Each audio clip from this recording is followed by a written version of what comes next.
Qirg'izistondan kelgan bemorimizga hozir bitta a'lo sifatli o'g'il bola embrionni ekib beramiz. O'g'il niyat qilib kelganlar, o'g'il farzandli bo'lsa Muhammad deb ism qo'yman ekansiz. Xudo xolasa, bugun embrion transfer amaliyotini amalga oshiramiz. Genetikasini tekshirganimizdan so'ng bizda ikkita a'lo sifatli o'g'il bola chiqqan. Xudo xolasa, hammaga iltimos qilamiz, shu bemorimizdan duo qilib qo'yinglar.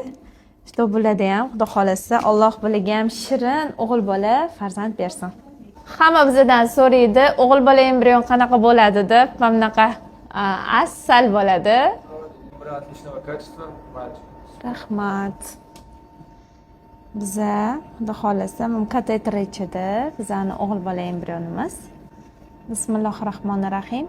Mana biz sizni bachadoningiz, bachadon chiqishi laqavati, mana yaltirab turgan, oq ko'rinib turgan sizni bolachangiz qo'yib berdik. Xudo xolasa 2 haftadan so'ng Alloh bizga nasib qilsa, siz ham xudo xolasa o'g'il farzandli bo'lasiz. Xo'p, hammasi Allohdan.